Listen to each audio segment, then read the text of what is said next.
in the 1960s, MIT, where I am, was actually the academic center for anti-war resistance. Resist, the big resistance support group, was started substantially here, not totally.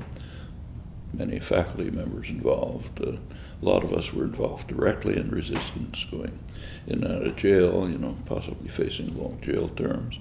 We were all being paid by the Pentagon. I never saw a problem with that. So do you think there's any conditions under which one would not accept funding? If they impose conditions on what you do. What matters is what you do, not who hands you the money.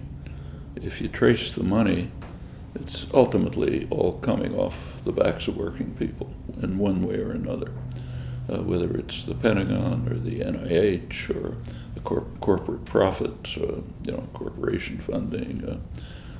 That's where it's coming from. And the question is, what do you do with it? So if you work on biological warfare for the NIH, that's wrong. If you work on it for the Pentagon, it's still wrong.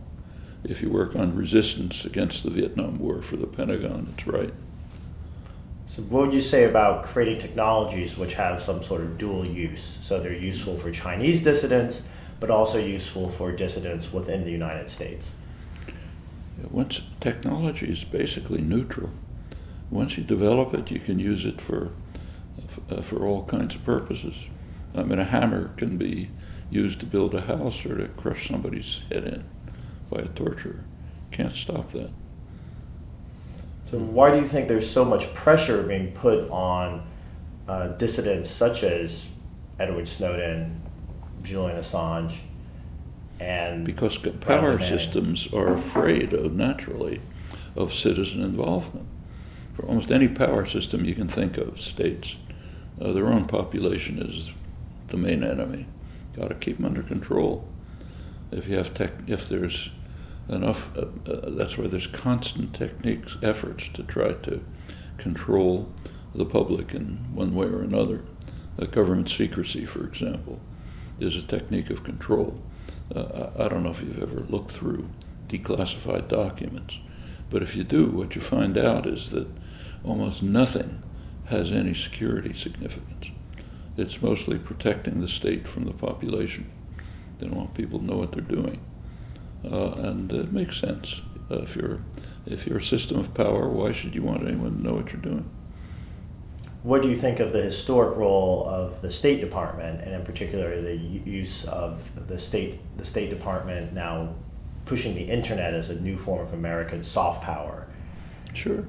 Well, of course it'll do that. That's a natural thing for them to do. Doesn't mean we should be opposed to the internet. It means we should be using the internet to undermine state power.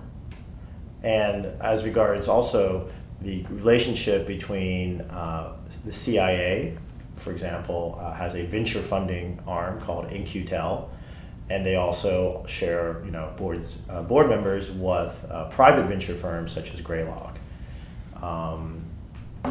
Is the problem a sort of problem of immoral individuals or state structures and capitalism? How would you phrase the larger problem of funding? The funding isn't the problem. The problem isn't that the CIA is involved in, nefarious activities. The problem is that the CIA exists, and that's a political problem, which involves change of the system.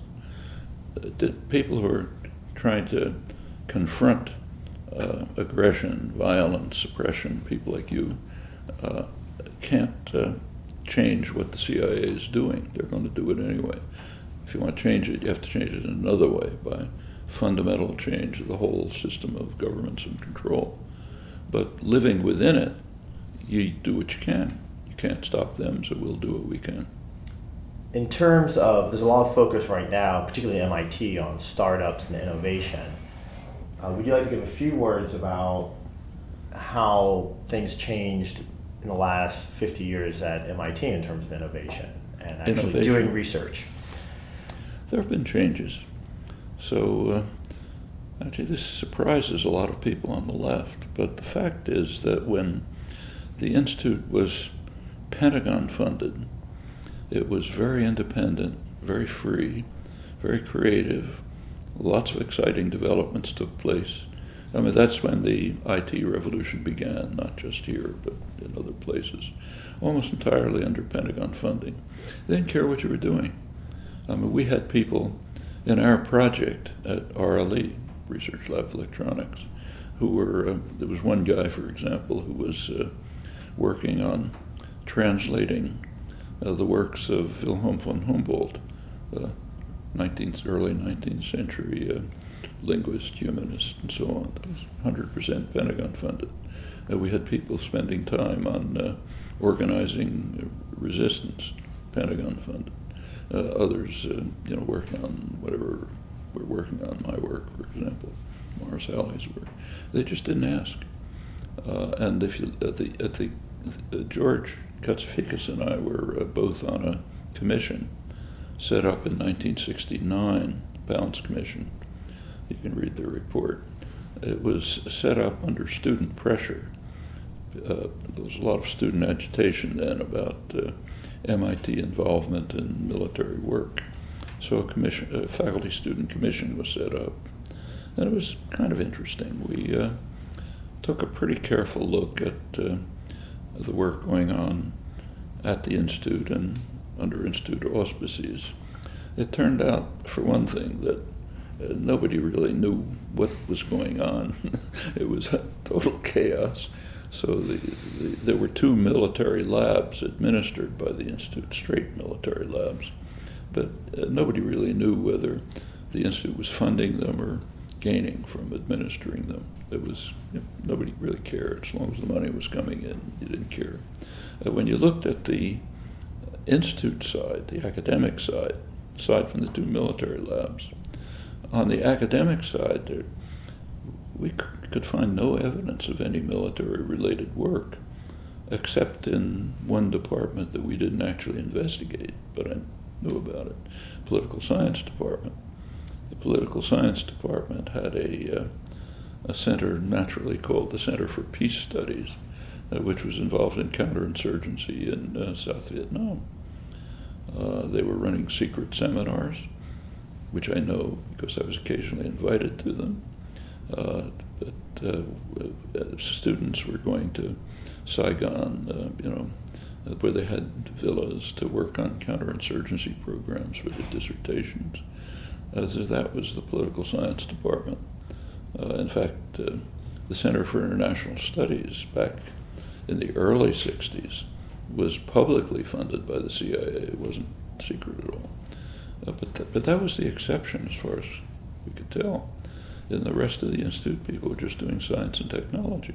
Now, of course, it has military applications. Almost anything does. That you can't stop.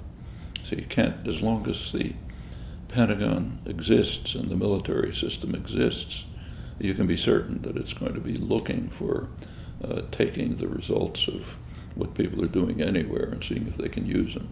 So the internet, say, the State Department, yes, we'll try to use the internet to increase what they call soft power. That's the nature of those institutions. The only way to change that is through general social and political change. But living within the system, you can't, under those conditions, you're not changing it. You're just trying to adapt to it and doing the things that ought to be done, knowing perfectly well that you might come up with something which will be useful for nefarious purposes. Can't help that.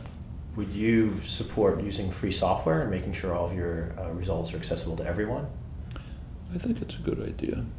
Of course, if it's accessible to everyone, it'll be accessible to ISIS. And how about secrets? So you would you seem to imply that there should probably be no secrets in any contracts or agreements that you've made. I think there's a presumption that things shouldn't be secret. There's a burden of proof. If you say something ought to be secret, you have to meet that burden of proof. The general assumption should be, no, it shouldn't be. I mean, it takes, say, governments. I mean, there are cases, you can imagine, where there are real government secrets. Okay, so troop movements during a war, for example, is a famous example. And there are other cases, but they're pretty narrow. The justification for secrecy traces back to the question of whether the policies are legitimate. If you're following an illegitimate policy, the keeping it secret is not justified. Would you have any final words for activists working for social change and technology? You should, just the obvious. You try to do your work in the way that'll be most constructive for these ends. Fend off any efforts to control it. And if you see that there's something that is being used for negative purposes, try to evade it however you can.